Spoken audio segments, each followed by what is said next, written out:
Shubhodayam, welcome to morning session. Gently kept your hands on your face for 10 seconds. 10, 9, 8, 7, 6, 5, 4, 3, 2, 1, 0. ఆ చేతులు చూస్తూ నెమ్మదిగా కడదేద్దాం. 5, 4, 3, 2, 1, 0. ముందుగా మనందరికీ గురువుగారైన బ్రహ్మర్షి పితామహ పత్రిజీకి సహస్ర కోటి నమస్సుమానులు, సహస్ర కోటి కృతజ్ఞతలు అర్పించుకుంటూ ఓషో గారిని ఆహ్వానించుకుందాం. ఓషో గారి ద్వారా విజ్ఞాన భైరవ తంత్ర శివుడు పార్వతీ మాతకు చెప్పిన టెక్నిక్స్లో సందేహాలు, సమాధానాలు, సడన్ ఎన్లైటన్మెంట్ గురించి మాట్లాడుకుంటున్నాం. So let's go to the topic. So my dear friends,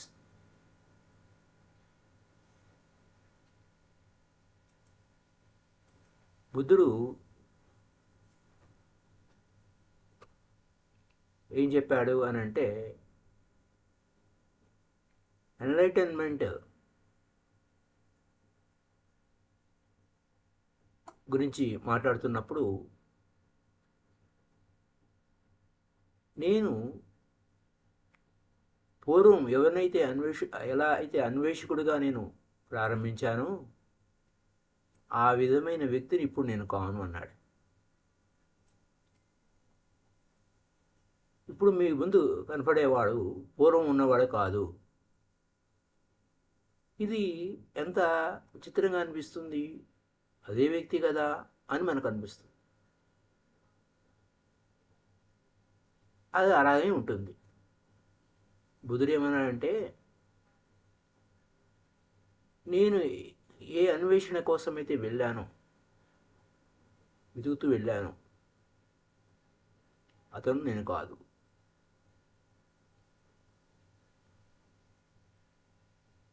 నేను పూర్వం ఎన్లైటన్మెంట్ కోసం తీవ్రమైన తపన కలిగి ఉన్నవాడిని, ఇప్పుడు నేను కాదు. పూర్వం నేను అజ్ఞానిగా ఉండేవాడిని, అది ఇప్పుడు నేను కాదు. ఆ యొక్క పూర్వం ఉన్న నేను పూర్తిగా చనిపోయాను, ఇప్పుడు నేను సరికొత్త నేను అన్నాడు.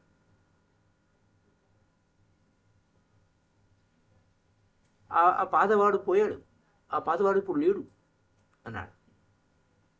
అది ఆ పాతవాడికి ఇప్పుడున్న వాడికి చాలా వ్యత్యాసం ఉంది, చాలా దూరం ఉంది. ఆ యొక్క పాతవాడు పోయి కొత్తవాడు పుట్టాడు. అది అక్కడున్న పాయింట్. ఇది మనసు అవగాహన చేసుకోవడం చాలా కష్టం.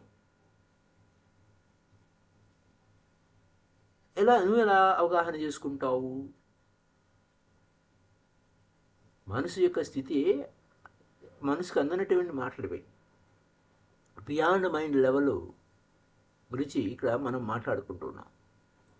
బియాండ్ లెవెల్ మాట్లాడుకుంటుంటే మరి ఆ మైండ్ లెవెల్లో నువ్వు అడిగే ప్రశ్నకి సమాధానం నీకు ఎలా అర్థమవుతుంది? ఆ గ్యాప్ నీకు ఎలా అర్థమవుతుంది? లేదు కంటిన్యూ అవ్వాలి కదా అని అనిపిస్తుంది. ఏదో మాయమైపోతే కంప్లీట్గా మాయమైపోవాలి, వస్తే పూర్తిగా కొత్తగా ఉండాలి. అసలు అది పూర్తిగా మాయమైపోయి కొత్తగా ఎలా వస్తుంది అని ఆ లాజిక్ మైండ్కి ఇది అందనిటువంటి సమాధానం. ఆ సైంటిఫిక్ మైండ్కి కూడా అర్థమవుతుంది. ఉదాహరణకి ఉషా గారు ఏం చెప్తున్నారంటే, ఒక 20 సంవత్సరాల క్రితం సైంటిఫిక్ కూడా అందనటువంటి సమాధానం ఇప్పుడు సైన్స్కి అది ఏమంత కష్టమేం కాదు, అవగాహన అవుతుంది. ఎందుకంటే ఆ లోపల పదార్థం లోపల ఎలక్ట్రాన్లు, పూర్వం ఉన్న ఎలక్ట్రాన్లు మాయమైపోతాయి, కొత్త వస్తూ ఉంటాయి, మాయమైపోతూ ఉంటాయి. ఒక పాయింట్ నుంచి మరొక పాయింట్కి ఒక చోట స్థిరంగా ఉండవు ఆ ఎలక్ట్రాన్లు. ఆ రెండింటి మధ్య వ్యత్యాసం మారిపోతుంది. ఒక యాటంలో కొన్ని ఎలక్ట్రాన్లు ఉంటాయి, కొన్ని యాటంలు ఇప్పుడున్న ఎలక్ట్రాన్లు ఇప్పుడు ఉండవు, తర్వాత కాసేపు ఆగటికి మళ్ళీ మాయమైపోతాయి, ఇంకొక దాంట్లోకి వెళ్ళిపోతాయి. ఇంకో దాంట్లో తక్కువ ఉంటాయి, ఒక దాంట్లో ఎక్కువ ఉంటాయి. ఏ అనే పాయింట్ అలాగే ఉంటుంది, బి అనే పాయింట్ అలాగే ఉంటుంది, పైకి కనపడేది అది ఏలో కనపడేవి మళ్ళీ బిలో ప్రత్యక్షమవుతాయి. ఆ గ్యాప్ వచ్చేస్తుంది, చాలా గ్యాప్ వస్తుందా అంటే నో గ్యాప్, కానీ మారిపోతాయి. ఆ పూర్వం ఉన్న ఏ అనే ఆటము ఏలాగా లేదు, అది బిగా మారిపోయింది. ఆ ఏ అనేది లేదు, పూర్తిగా మాయమైపోయింది. ఆ ఆటంలో ఉన్న ఎలక్ట్రాన్లన్నీ మార్పు చెందినాయి. సైంటిఫిక్గా అది కరెక్ట్. అంటే ఈ ఉనికిలో ఆ ఉనికి లేని తత్వం కూడా ఉంది. కంటికి కనపడే దాంట్లో కంటికి కనపడింది కూడా ఉంది. కంటికి కనపడే దాంట్లో ఈ ఉనికి కంటికి కనపడుతుంది అనుకుందాం, ఉంటే అది కంటికి కనపడింది కూడా ఉంది. కంటికి కనపడింది ఎలా అనేదానికి కొంచెం కష్టం అనిపిస్తుంది అవగాహన చేసుకోవటం. అంటే ఒక ఉనికిలో అంటే కంటికి కనపడే దాంట్లో విజిబుల్ అండ్ ఇన్విజిబుల్ కూడా కలిసి ఉంది. ఎగ్జిస్టెన్స్ అండ్ ఇన్ఎగ్జిస్టెన్స్, నాన్ ఎగ్జిస్టెన్స్ కూడా ఉంది. అంటే అక్కడ something moves from visible to the invisible. కంటికి కనపడేది కంటికి కనపడింది, లోపల కంటికి కనపడే దాని నుంచి కంటికి కనపడిన దాని వైపు వెళ్తుంది, రూపం నుంచి రూపరహితంకి వెళ్తుంది, రూపరహితం నుంచి రూపంలోకి వస్తుంది. ఇట్లా మార్పు అన్నమాట. గౌతమ సిద్ధార్థుడు సంగతి తీసుకుంటే ఆ గౌతమ సిద్ధార్థుడు ఏమయ్యాడు, చనిపోయి గౌతమ బుద్ధుడిగా ఆవిర్భవించాడు. లేదా when Gautama Siddhartha, the old man who died in Gautama Buddha. Gautama బుద్ధలో ఆ గౌతమ సిద్ధార్థుడు చచ్చిపోయాడు, గౌతమ బుద్ధుడు ఆవిర్భవించాడు. అయితే ఆ గౌతమ సిద్ధార్థుడు ఎవరు అన్వేషించుకుంటూ వెళ్ళాడు. ఆ అన్వేషించుకున్న రూపం అలాగే ఉంది కదా. ఈ వాజ్ ఏ విజిబుల్ ఫామ్. అప్పుడు ఎన్లైటన్మెంట్ అయిపోయిన జరిగినప్పుడు ఏం జరిగింది, ఆ గౌతమ సిద్ధార్థుడి యొక్క రూపధారణ అంతా కూడా కంప్లీట్గా రూపరహితుడైపోయాడు, గౌతమ బుద్ధుడిగా ఆవిర్భవించాడు. ఒక క్షణం ముందే కావచ్చు, ఒక క్షణం మాత్రమే గ్యాప్ ఉండి ఉండొచ్చు. ఆ పూర్వం ఉన్నవాడు ఇంకా లేడు.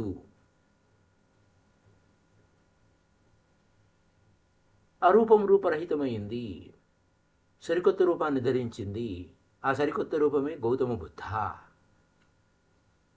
కారణం ఏంటి, బాడీ కంటిన్యూ అయితే అదే బాడీ కంటిన్యూ కావచ్చు. మనం ఏమనుకుంటాం, అదే రూపం కదా, అదే వ్యక్తి కదా. గౌతమ సిద్ధార్థుడు పోయి గౌతమ బుద్ధుడు ఎలా అయ్యాడు, మన ఆలోచన. కంటిన్యూటీ మనం ఏమనుకుంటాం, కంటిన్యూగా ఉంది అని. కానీ ఇన్నర్ రియాలిటీ మారిపోయింది, పూర్తిగా మారిపోయింది. శరీరం కంటిన్యూ కావచ్చు, అదే విధంగా అదే రూపం అలాగే ఉండవచ్చు. అంచేత బుద్ధుడు ఏమన్నాడు, Gautama, that is why we say Gautama Buddha, the Gautama Siddhartha has now become a Gautama the awakened. ఈ సత్యంలోకి ప్రవేశించిన తర్వాత, ఎన్లైటన్ అయిన తర్వాత ఆయన అవేకెండ్ అయ్యాడు, బుద్ధుడయ్యాడు. అంచేత బుద్ధుడి తనకు తాను ఏం చెప్పాడు, పూర్వం ఉన్న నేను కాదు నాయన, సరికొత్త రూపంగా ఉన్నాను, ఇప్పుడు పూర్తిగా మారిపోయి ఉన్నాను అన్నాడు. అయితే ఇది మనసు అవగాహన చేసుకోవడం చాలా కష్టం అనిపిస్తుంది. ఆ మనసుకి చాలా కష్టం అనిపిస్తుంది. మనసుకి చాలా విషయాలు కష్టంగా ఉంటాయి. మనసుకు కష్టమైనంత మాత్రాన అవి డినై చేయడానికి లేదు, వ్యతిరేకం కాదు అనడానికి లేదు. ఆ మనసుకు అసాధ్యాలకు లొంగిపోవాల్సిందే. దానికి అవగాహన కాని ఆ స్థితులు కూడా ఉన్నాయి.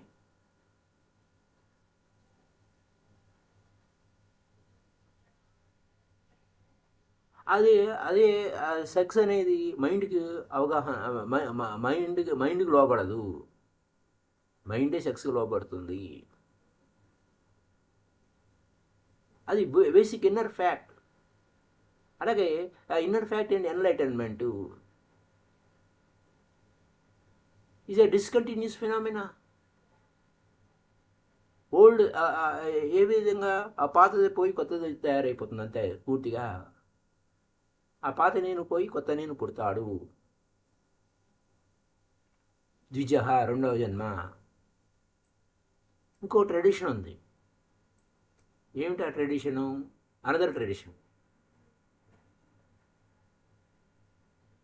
ఎన్లైటన్మెంట్, సడన్ ఎన్లైటన్మెంట్ ఉన్నవారికి ఒక ట్రెడిషన్ ఉంటే, తర్వాత ట్రెడిషన్ అంటే గ్రాడ్యువల్. సడన్ ఎన్లైటన్మెంట్ అనేది గ్రాడ్యువల్ ఎన్లైటన్మెంట్ కాదు. అలాంటి వాళ్ళు చాలా తక్కువ మంది ఉంటారు. కేవలం సత్యాన్ని మాత్రమే అంటే అంటిపెట్టుకుని ఉంటారు.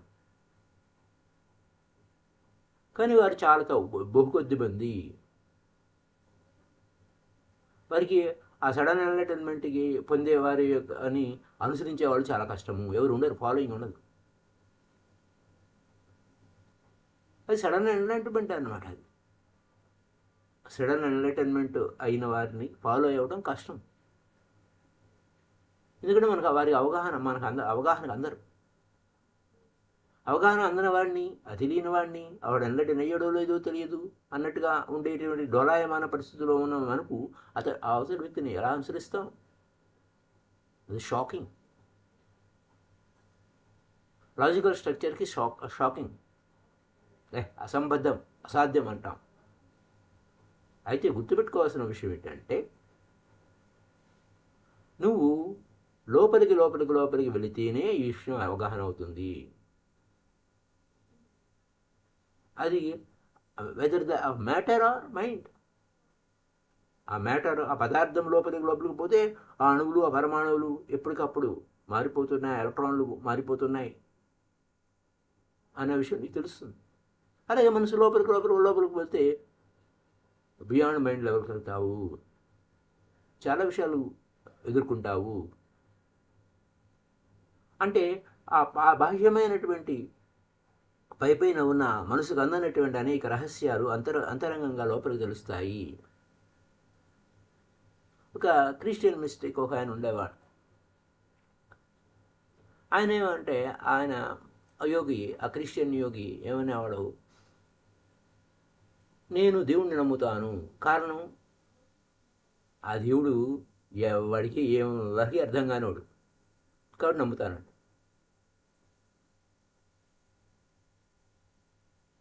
ఎందుకంటే అది దేవుడు నమ్ముతాను, మనసుని దేవుడు నమ్మడానికి ఇష్టపడటం లేదు. అసాధ్యం. దేవుడు ఉన్నాడని రుజువు ఎక్కడుంది? No proof, no argument, no logic. Proof లేదు, ఆర్గ్యుమెంట్ లేదు, ఏది దేవుడిని నమ్మడానికి అవసరం లేదు. నమ్మితే చాలు. అన్నీ ఆయనకి వ్యతిరేకంగానే ఉన్నాయి, ఈ ఉనికికి వ్యతిరేకంగానే ఉన్నాయి. అయినా కానీ నమ్ముతాను నేను. కేవలం నమ్మకం చేతనే ఆ అర్థం కాని వ్యవహారాన్ని ఆ మనసుకు అవగాహన దాని నుంచి, ఆ మనసు నుంచి దూరంగా పెట్టచ్చు. ఇది బ్యూటిఫుల్గానే ఉంటుంది. మనసుకు అర్థం కానంత మాత్రాన మనసుకు అందనంత మాత్రాన దేవుడు లేడంటానికి లేదు, ప్రూవ్ చేయడానికి లేదు.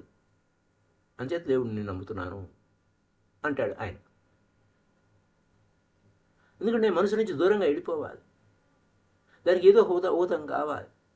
మనసుకు అర్థం కాని భాష మాట్లాడాలి. మైండ్ అర్థం చేసుకుంటే అది తన తనదైన శైలిలో మళ్ళీ వ్యాఖ్యానం చేస్తుంది.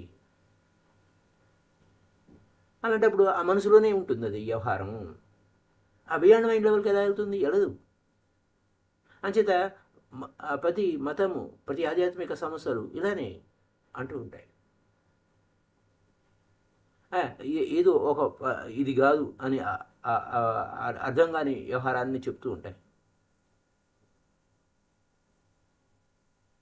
ఎందుకంటే ఏదో ఒక అర్థం లేనిదే ఫౌండేషన్ ఉంటుంది. అక్కడి నుంచి మొదలవుతుంది మన వెనక్కి తిరగటం.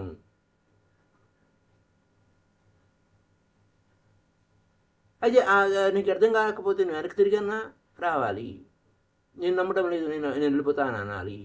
లేదా ఈ అర్థం కానిది ఏంటో నేను తెలుసుకోవాలనుకుంటున్నాను అని నీతో నువ్వు ఉంటావు. అయితే జంప్ అవుతావు. అదే మనసు వైపు కాకుండా అర్థం కాదు, మనసుకు అర్థం కాదు కాబట్టి ఆ మనసు లేని స్థితికి వైపుకి వెళ్తావు. అంచేత ఆ మనసును జంపి అన్నట్టు ఆ మనసుని చంపితేనే ఆ ఎన్లైటైన్మెంట్ సాధ్యం కాదు. అంటే ఆ మనసు చిత్తో వృత్తో నిరోధమైతేనే కానీ. అది అక్కడ ఉన్న పాయింట్. సో ఇక్కడ ఏంటయ్యా సమస్య అంటే నీ మనసు. ఏమిటయ్యా సమస్య అంటే నీ లాజిక్కు. ఏమిటయ్యా నీ సమస్య అంటే ఆర్గ్యుమెంటు. అవన్నీ ఎక్కడెక్కడ ఉన్నాయి? పైనే ఉన్నాయి. పైగా ఏమనిపిస్తాయి? అవును నిజమే కదా అనిపిస్తాయి. కానీ నువ్వు మోసపోతావు. వాస్తవానికి అవి నిజం కాదు. నీ ఆర్గ్యుమెంట్ నిజం కాదు, నీ లాజిక్ నిజం కాదు, నీ మనసు నిజం కాదు. ఉదాహరణ, అసలు మనసు యొక్క పనితనం, దాని స్ట్రక్చర్ ఏమిటి? మనసు ఏంటి? విభజిస్తుంది. అన్నీ రెండుగా చెప్తుంది. కానీ అంటే the mind divides everything in two.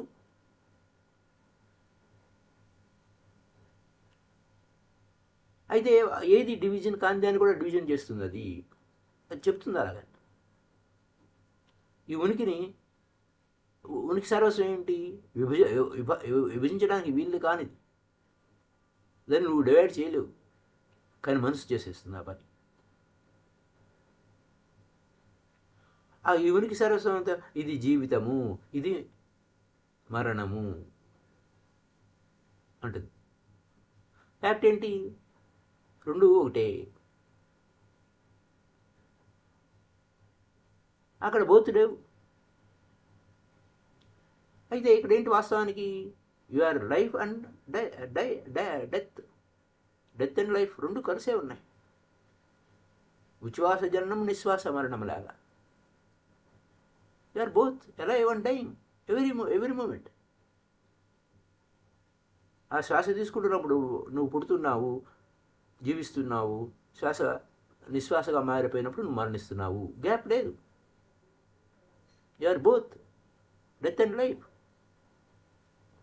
అది అక్కడ ఉన్న కీ పాయింట్. కానీ మనసు ప్రతిదాన్ని డివైడ్ చేస్తుంది. ఇది మరణము, ఇది జీవితము అంటుంది. ఇది కేవలం డివిజన్ ఒకటే చేస్తుందా అంటే అన్నిటినీ డివిజన్ చేస్తుంది. Not only does it divide, it says both are opposite. Divide అయితే ఇక్కడ ఏంటి? పోనీ ఇది మరణము, ఇది జననము అంతా అదొకటి కాదు. ఒకదానికి ఒకటి విరుద్ధం అంటుంది, శత్రువులు చేస్తుంది.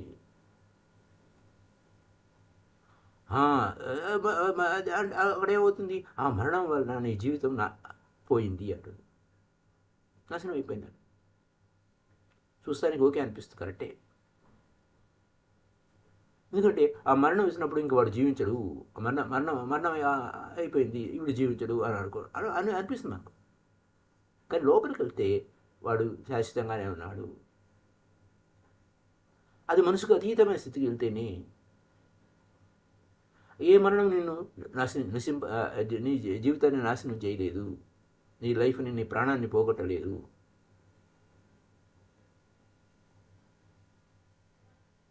అది లేకుండా నువ్వు లేవు. ఆ మరణం లేకుండా నువ్వు లేవు. ఆ మరణం నీకు సహాయం చేస్తుంది నువ్వు ఈ ఉనికిలో ఉండడానికి. ప్రతి క్షణం నీకు సహాయం చేస్తుంది. నువ్వు నీ అస్తిత్వంలో ఉండడానికి ఆ మరణం నీకు సహాయం చేస్తుంది. అయితే ఆ మరణం పనిచేయడం మానేస్తే నువ్వు చచ్చిపోతావు. అంటే ఆ ఉచ్ఛ్వాస నిశ్వాసల గురించి అన్నమాట. ఇక్కడ ఏదైనా మనం మెడిటేషన్ గురించి అవుతుంది. ఆ విధంగా మరణం అనేది ప్రతి క్షణంలోనూ ఉంది. మనకి అక్కర్లేనివన్నిటిని బయటికి తోసేస్తుంది. అక్కర్లేని వ్యర్థ పదార్థాలన్నీ బయటికి తోసేస్తుంది. మనలో అనేక మృత కణాలు ఉంటాయి, వాటిని తోసేస్తుంది. Many cells die. అంచేత ఆ మరణం ఏం చేస్తుంది? బయటికి తోసేస్తుంది. అవి రిమూవ్ అయిపోయిన తర్వాత కొత్తవి పుడతాయి. నువ్వు ఎదుగుతూనే ఉంటావు. కానీ ఒక పక్క లోపల కొన్ని కణాలు పుడుతూ కొన్ని పోతూ ఉంటాయి, సెల్స్ పోతూ ఉంటాయి, కొన్ని కొత్తవి వస్తూ ఉంటాయి. కంటిన్యూ జరుగుతూనే ఉంటుంది. డెత్ అండ్ బర్త్ కంటిన్యూ జరుగుతూనే ఉంటుంది ప్రతి క్షణము. Life is continue. Death and life is continue. ఎవరి మూమెంట్ అవి ఉన్నాయి. అవి రెండు పనిచేస్తూనే ఉన్నాయి. కానీ లాంగ్వేజ్ ప్రకారం రెండు అనాలి. కానీ అవి రెండు కావు, ఒకటే. లైఫ్ అండ్ డెత్ అనేది ఒకటే. Life dash death is a process. కానీ మనసు విభజిస్తుంది. అది మనకు ఓకే అనిపిస్తుంది. కానీ అది ఆ విభజన ఉంది, అది తప్పు. ఆ విభజన తప్పు. ఇది మామూలుగా మనం ఏం చెప్తాం? ఇది వెలుతురు, ఇది చీకటి అంటాము. మనం డివైడ్ చేస్తాము. అసలు ఆ చీకటి ఎక్కడ స్టార్ట్ అయ్యింది? వెలుతురు ఎక్కడ ఎండ్ అయిపోయింది? ఎక్కడ చీకటి స్టార్ట్ అయింది, ఎక్కడ వెలుతురు ఎండ్ అయ్యింది? దాన్ని మనం మార్క్ చేయగలమా? చేయలేము. వాస్తవానికి ఏంటి? ఆ తెలుపు, ఆ నలుపు, ఆ రెండు ఏ విధంగా ఉంది మధ్యలో? ఆ మధ్యలో, ఆ తెలుపు నలుపు మధ్యలో ఒక లైఫ్ ఉంది. ఒక పోల్ ఏమో బ్లాక్నెస్లో ఉంది, ఆ బ్లాక్గా కనపడుతుంది. ఇంకొకటి ఏమో వైట్గా కనపడుతుంది. మధ్యలో ఇంకొకటి ఉంటుంది, గ్రే కలరు. ఆ గ్రే కలరు అటు పూర్తి చీకటి కాదు, అటు పూర్తి వెలుగు కాదు. అలాగే ఆ గ్రే కలరు పూర్తి వెలుగు కాదు, పూర్తి చీకటి కాదు. మనసు డివైడ్ అవుతుంది. మైండ్ అనేది డివైడ్ చేస్తుంది. అది క్లియర్ కట్గా అనిపిస్తుంది మనకు. అంచేత జీవితం అనేది చాలా కన్ఫ్యూజింగ్గా ఉంటుంది. So life is a mastery. Life అంటే మాస్టరీ అవ్వాలి. ఈ కారణంగా ఈ జీవితాన్ని మనసు అర్థం చేసుకోవాలంటే అర్థం చేసుకోలేదు. దానికి ఎప్పుడు కూడా క్లియర్ కట్గా నాకు స్పష్టంగా ఉండాలి అంటుంది. అప్పుడైతే నాకు ఈజీగా కన్వీనియంట్గా, నేను ఆలోచిస్తే కన్వీనియంట్గా ఉండాలి అని అనిపిస్తుంది. ఆ విధంగా క్లియర్ కట్గా ఉండాలి అన్నప్పుడు నీ లైఫ్ మిస్ అవుతున్నావు, రియాలిటీ మిస్ అవుతున్నావు. ఎందుకంటే జీవితం అనేది ఒక రహస్యం. అదేంటంటే ఆ మనసు ఆ పైనే ఉంచుతుంది. రహస్యమైన విషయాలు దాని జోలికి పోతుంది. ఆ పైన ఉంచడం వలన ఆ పైనంతా మృతప్రాయమే, ముక్కలే. సగం జీవితం ఎలా అవుతుంది? కాదు. అంచేత సడన్ ఎన్లైటన్మెంట్ అనేది మనసుకి అవగాహన కాదు. బియాండ్ లెవెల్ వెళ్తేనే అవగాహన అవుతుంది. ప్రాక్టికల్ ఎగ్జాంపుల్ కూడా మనం చాలాసార్లు చెప్పుకున్నాం. మనసు ద్వారా ఈ సడన్ ఎన్లైటన్మెంట్ అర్థం కాదు. నువ్వు ప్రాక్టీస్ చేయాలి. మోర్ అండ్ మోర్ హాట్ అయిపోవాలి. మోర్ అండ్ మోర్ ప్రాక్టీస్ చేసి నువ్వు వేడెక్కిపోవాలి. ఇంకా నువ్వు ఆ అగ్నిలో ప్రవేశించాలి. నువ్వు మరింత వేడెక్కిపోవాలి. నువ్వు సడన్గా నువ్వు మాయమైపోతావు. ఆ పాతది మాయమైపోతుంది. ఏ విధంగా నీరు ఆవిరైపోతుందో ఆ విధంగా అక్కడ నీరు లేదంక, అక్కడ ఆ పాతది లేదు, సరికొత్తది ఆవిర్భవించింది. నువ్వు ఆవిరైపోయి సరికొత్త నువ్వుగా మారిపోయావు. ఆ గ్రావిటీ లేదు, పూర్తిగా పరిపూర్ణంగా మారిపోయింది, టోటల్గా మారిపోయింది. వాటర్ ఎలా ఉంటుంది? నీరు పళ్ళ మెరుగు అని, అంటే ఆ నీరు కిందకి వెళ్ళిపోతూ ఉంటుంది. ఎవాపరేషన్ అయిన తర్వాత ఇంకా అక్కడ ఉండదు, అప్వర్డ్ జర్నీగా ఉంటుంది. అక్కడ మారిపోతుంది. గ్రావిటీ ఏంటి? కిందకి లాగుతుంది, ఆ నీరు కిందకే ప్రవహిస్తుంది. అది నువ్వు హీట్ ఎక్కిపోయావు, ఇంకా ఈ ఈ ఈ యొక్క భూమి ఆకర్షణ నియమాలను దాటి వెళ్ళిపోయావు. న్యూటన్ లా ఆఫ్ గ్రావిటీ గురించి మనకు తెలుసు, ఈ భూమి ఆకర్షిస్తుందని. కేవలం ఆ గ్రావిటీ అనేది ఒక నియమం అంతే, అది కానీ ఇంకోలా ఉంది దానికి వ్యవహారము. దట్ అనదల్లా. ఆ సైన్స్కి కూడా అది డిస్కవరీ చేయలేదు ఇంకా. యోగా తంత్ర దానికి తెలుసు, వేలాది సంవత్సరాల నుంచి యోగాకి తంత్రాకి తెలుసు. దానిలా ఏమిటంటే లెవిటేషన్ అంటే భూమి ఆకర్షణ శక్తి పనిచేయదు ఇంకా అక్కడ. ఆ గ్రావిటీ ఏమో కిందకి లాగుతుంది, లెవిటేషన్ ఏం చేస్తుంది? నిన్ను పైకి లాగేస్తుంది. పైకి లాగే నియమం ఒకటి ఉంది. అవునులే, గురుత్వాకర్షణ శక్తి కిందకి లాగుతుంది, కానీ లెవిటేషన్ అనే లా ఏం చేస్తుంది? పైకి లాగుతుంది. అదే అక్కడ ఉన్న విషయం. ఈ విషయం బాగా తెలుస్తుంది మనకు. తెలుసు ఆ లా ఆఫ్ గ్రావిటీ. ఆ యాపిల్ చెట్టు కింద కూర్చొని న్యూటన్ కూర్చోంటే నెత్తి మీద పడింది అని, పైకి ఎందుకు పోలేదు వాడు తెలియదు. అతను ఆలోచిస్తున్నాడు, అన్ని కిందగా ఏది కిందగా లాగింది, డౌన్వర్డ్ అయింది. తంత్ర యోగా ఏం చేస్తుంది? ఏమిటి అని యోగా ప్రశ్నిస్తుంది. న్యూటన్ ఏం ప్రశ్నించాడు? అది కింద ఎలా పడింది అన్నాడు. అసలు అది పైకి ఎలా వెళ్ళింది అని యోగా తంత్ర అడుగుతుంది. పైకి ఎలా వెళ్ళింది అది? నువ్వు కింద పడింది దాని గురించి కాదురా, నువ్వు పైకి ఎలా వెళ్ళింది అనేది ఆలోచించు.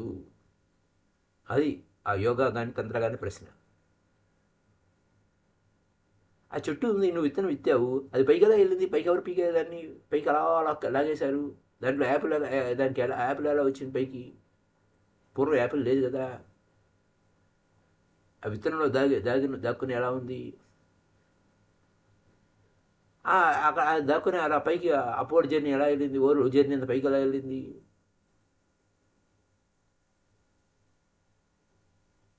ఆ పైన ఉన్నది కింద పడింది అనుకుంటున్నాను. అప్వర్డ్ పొజిషన్ ఎలా వెళ్ళింది ముందు? ఆ పైకి వెళ్తేనే కదా పడేది. కాబట్టి గురుత్వాకర్షణ శక్తి అనేది, ఈ నియమం అనేది సెకండరీ నియమం. ప్రైమరీ నియమం ఒకటి ఉంది, ప్రాథమిక నియమం ఉంది, లెవిటేషను. గ్రావిటీ అనేది సెకండరీ, లెవిటేషన్ ఫస్ట్. నువ్వు పైకి ఎలా వెళ్ళేవరా నాయన? పైనుంచి కింద కదా దిగి వచ్చింది నువ్వు. ఏదో ఒకటి పైకి లాగాలి నేను. ఆ యాపిల్ పైకి ఎలా లాగింది? అసలు ఏమిటి ఆ నియమం? ఏమిటి? నీ గ్రావిటీ నియమం తెలుసు, కింద పడిపోవడం నీకు ఈజీగా తెలుసు. ఎందుకు? నీరు పళ్ళ మెరుగు, నీరు కిందకే ప్రవహిస్తుంది. అది ఆ గ్రావిటీ లాని అనుసరిస్తుంది. కానీ అదే ఆవిరైపోతే, అదే నీరు మళ్ళా ఆవిరైపోయింది. ఇంకా ఈ లా పని చేయలేదు, పైకి పోతుంది, అప్వర్డ్ జర్నీ చేస్తుంది. అది ఏ నియమం ప్రకారం పైకి గుంజబడింది, పైకి లాగబడింది, పైకి లేవబడింది? లెవిటేషన్ నియమము. అది అజ్ఞానమా? భూమి ఆకర్షణ శక్తి లాగా కింద పడి ఉంటావు నువ్వు, కింద పాకులాడుతూ ఉంటావు. పెద్ద డిఫరెన్స్ ఏమి ఉండదు నీకు. కింద పోవడం పెద్ద ఈజీ, అప్వర్డ్ జర్నీ కదా. నువ్వు ప్రతి విషయంలో కిందకి వెళ్ళిపోతూ ఉంటావు, స్ట్రగుల్ అవుతూ ఉంటావు, అది అంటావు, ఇది అంటావు. నీకు కింద పడిపోవడానికి అజ్ఞానంలో ఉండడానికి నీకు పెద్ద సహాయం అక్కర్లేదు. అది అది అయితే ఇంకొక లా ఉంది రోయ్, డిఫరెంట్ లా. అది లెవిటేషన్ లా, అది సమాధి స్థితి. అలా అనమాట. ఈ సమాధి స్థితి గురించి అద్భుతమైన విషయాలు, మరిన్ని విషయాలు రేపటి ఎపిసోడ్లో తెలుసుకుందాం. Thank you. Happy day to you all masters.